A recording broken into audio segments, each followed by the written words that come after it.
ओ God, यहाँ तो पूरा श्रिंक भरा पड़ा है गंदे बर्तनों से। सब बर्तन जूठे पड़े हैं। अब मैं खाना कैसे बनाऊं? ये मेरी देवरानी दिव्या भी ना एक नंबर की आलसी है। सुबह जब शीला बर्तन धोकर जाती है तब तो सबके लिए नाश्ता बना लेती है, लेकिन जब शाम को यहाँ बर्तनों का पहाड़ इकट्ठा होता है तो वो महारानी अपने कमरे में चूहे की तरह डूबकर बैठ जाती है। अभी बताती हूँ मैं इसे। दिव्या, अरे ओ दिव्या, कहाँ है? क्या हुआ जेठानी जी? मुझे बिग बॉस देखना है। अरे मुझे यहाँ सबके लिए रात का खाना बनाना है, लेकिन यहाँ तो बर्तनों का ढेर लगा हुआ है और तू महारानी है कि जिसे अपना बिग बॉस देखना है। चल पहले जल्दी से सारे बर्तन धो। हैं? क्या मैं बर्तन धो? ना बाबा ना, मैंने आज ही मैनिक्योर करवाया है, फिर उसके पैसे वेस्ट चले जाएंगे। ये तो तेरा हर हफ्ते का बहाना है। जब जानती है कि घर के कामकाज में खराब होना है तो क्यों बेकार पैसे फूंक कर आती है। चल अब बर्तन धो, मुझे खाना बनाने में देर हो रही है। एक बार कह दिया ना नहीं धोऊंगी, आप धो लो, मैं खाना बना लेती हूँ। इसी तरह दोनों एक दूसरे पर बर्तन धोने का काम टाले जा रही थी। उधर बाहर डाइनिंग टेबल पर बैठे घर वाले खाने का वेट कर रहे थे। हे राम, खाना कहाँ रह गया? मेरे पेट में तो चूहे कूद रहे हैं, लेकिन ये रसोई से आवाज कैसी आ रही है? माँ लगता है दोनों फिर से शुरू हो गई। धत तेरी की, फिर तो मिल गया हमें आज भी खाना। अनुज बेटा ऐसा कर, तू बाहर से ही खाना मंगवा ले। एक दिन इन दोनों बिल्लियों की लड़ाई में भूख के मारे ही मैं परलोक न सिधार जाऊं। हाँ भी ऑर्डर कर देता हूँ माँ, वैसे भी हमारे पास और चारा भी क्या है। उधर दोनों अभी भी बहस ही किए जा रही थी। ठीक है, फिर नहीं धोने ना तुझे बर्तन, तो मैं अभी कोई खाना वाना नहीं बनाने वाली। रहो सब भूखे आज। अरे भूखे क्यों रहेंगे? कल रोहन जी ने खाना ऑर्डर किया था, आज अनुज भैया को बोलो, वो ऑर्डर कर देंगे। दोनों ये बोलने बाहर आती ही है कि तभी अनुज कहता है, कर दिया ऑर्डर। हम जानते हैं तुमसे खाना नहीं बनेगा। तुम दोनों से मिलकर खाना और बर्तन धोने तक का काम भी नहीं होता क्या? मुझे तो आप कुछ ना ही बोलो जेठ जी तो बेहतर रहेगा। मैंने सुबह का खाना और दोपहर का खाना बनाकर अपना काम पूरा कर लिया था। सिर्फ रोटियां सेकने को दोपहर का खाना बनाना नहीं कहते। हाँ, अब जो भी हो, काम तो हुआ था ना। बस करो, दोनों रिकॉर्डर की तरह शुरू होती हो तो बचती ही रहती हो। कुछ देर बाद डिलीवरी बॉय खाना ले आता है। सब चुपचाप उस खाने को खा लेते हैं। अगली रात दोनों में फिर से रात की रसोई का संग्राम छिड़ जाता है। तभी पड़ोस की कमला आंटी वहाँ आती है। ये ले रश्मि, आज अपनी बेटी के यहाँ गई थी। उसके बेटे का मुंडन था ना, तो वहीं भंडारा था। सोचा तुम्हारे लिए प्रसाद लेती चलूं। लो, तुम सब भी खा लेना। अरे वाह, फिर तो आज रात की रसोई बनानी नहीं पड़ेगी और ना वो बर्तन धोने पड़ेंगे। रश्मि ये देखकर खुश हो जाती है। फिर दोनों देवरानी जेठानी बर्तन ना धोने पड़े इसलिए एक बड़े से भगोने में आलू की सब्जी डाल देती हैं। एक कटोरे में हलवा और बड़ी सी परात में पूरियां परोस देती हैं। फिर सबको उसी में एक साथ खाने को कहती हैं। तुम पागल हो गई हो क्या? सब इसमें एक साथ कैसे खाएंगे? चल तो दिव्या, जरा इन्हें खाकर तो दिखा। दोनों पूड़ियां तोड़कर सब्जी में डुबोती हैं, खाने लगती हैं। उन्हें ऐसा करते देख सबको उन पर गुस्सा तो आ रहा था, लेकिन वो खाने के अलावा उनके पास और कोई चारा नहीं था। वो रात तो जैसे तैसे कट गई, लेकिन अगली शाम फिर वही कहानी छिड़ गई। देख, कल तो कमला आंटी भंडारा दे गई थी, लेकिन आज तो तुझे बर्तन धोने ही पड़ेंगे। क्या दीदी, मैं बहुत थक गई हूँ, आज रहने देते हैं। मैं उनसे कहकर बाहर से ही खाना मंगवा लेती हूँ। ये सुनकर रोहन गुस्से में आ जाता है। चुप रहो, अपना मुंह बंद रखना। आज हम दोनों में से कोई भी बाहर का खाना ऑर्डर नहीं करेगा। जाओ दोनों रसोई में और खाना बना कर लाओ। दोनों डर के मारे किचन में चली जाती है। क्या करे दीदी, अब तो रात की रसोई करनी पड़ेगी। अच्छा एक काम करते हैं, आप ये बर्तन धो लो तो मैं सबके लिए पुलाव बना दूंगी। हा, आई बड़ी बर्तन धो दो, खुद धो ले समझी। और रही उन लोगों के बाहर का खाना ना खाने की बात, तो कोई बात नहीं, हम उन्हें बाहर का खाना मंगवाने के लिए नहीं कहेंगे और ना ही हम खुद घर पर बनाएंगे। मैं कुछ समझी नहीं, अभी बताती हूँ। रश्मि डब्बे समेत नमकीन, मुरमुरा और बिस्कुट लेकर घर वालों के सामने रख देती है। ये रहा आप लोगों का आज का खाना।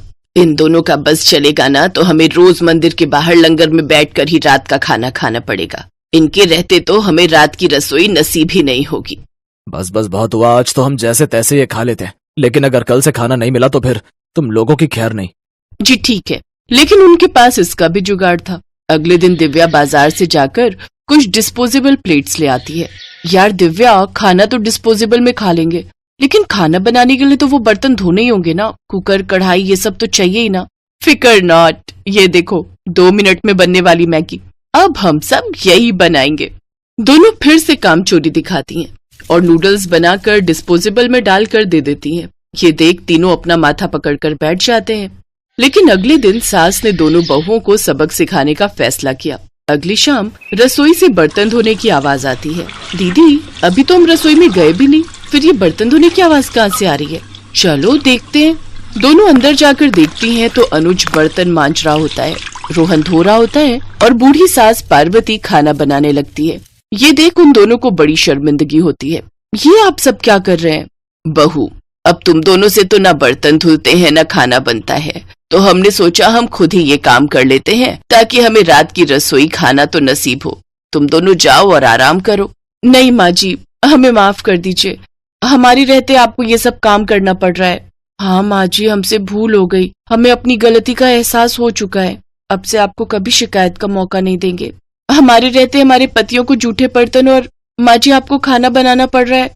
नहीं नहीं नहीं, आप सब बाहर जाइए, हम 1 घंटे में खाना बनाकर लाते हैं। अच्छा ठीक है, तुम कहती हो तो रहने देते हैं। चलो बेटा। माँ और बेटे बाहर आकर खूब हंसते हैं और एक दूसरे को आंख मारकर कहते हैं, मिशन सक्सेसफुल।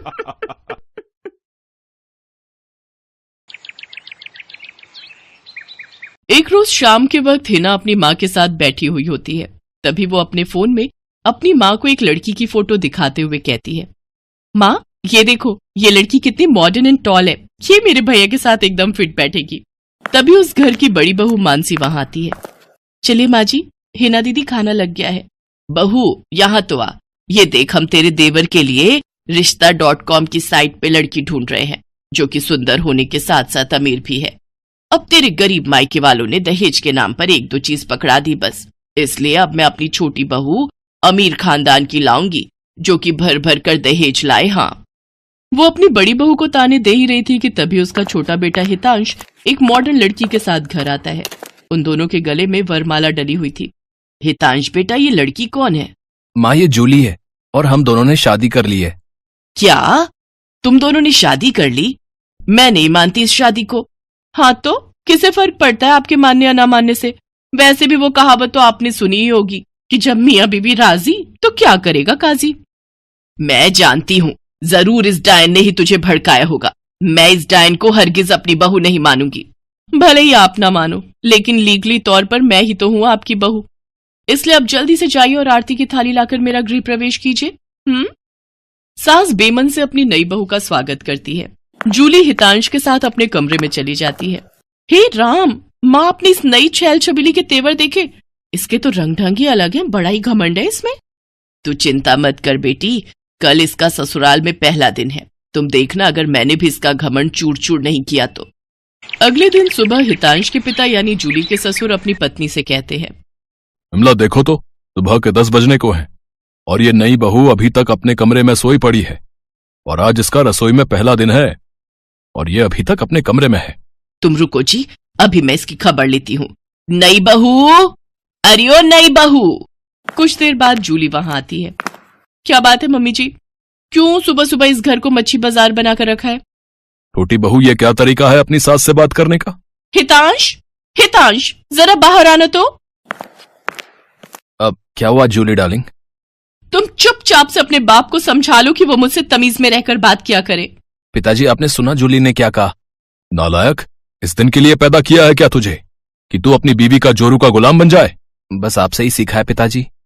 जूली की सास खाने की लिस्ट नई बहू के हाथ में देती है और कहती है, ये ले, ये तेरी पहली रसोई की लिस्ट है, आज तुझे ये सब खाना हम सबके लिए बनाना है। और हाँ, उसके बाद किचन की साफ सफाई भी कर देना। सासू माँ, ना तो मैं खाना बनाऊंगी और ना ही सफाई करूंगी। बहू आई है घर में, कोई काम वाली बाई नहीं जो उसे आते ही काम बता दिए। भले ही ससुराल में मेरा पहला दिन हो, लेकिन इस पहले दिन से अब आप लोगों की जिंदगी बदलने वाली है। तो मेरी प्यारी ननद जी, पहले तो आप इस घर की साफ सफाई करोगी और सासू माँ आप बनाएंगी खाना, और वो भी मेरी पसंद का। मैं ये सब नहीं करूंगी, समझी? देवरानी जी, ये सब क्या कह रही हैं आप? हम इस घर की बहू हैं और ससुराल वालों का ख्याल रखना हमारा फर्ज है। जेठानी जी, इन जैसे फर्जी लोगों के लिए काहे का फर्ज? इनके साथ तो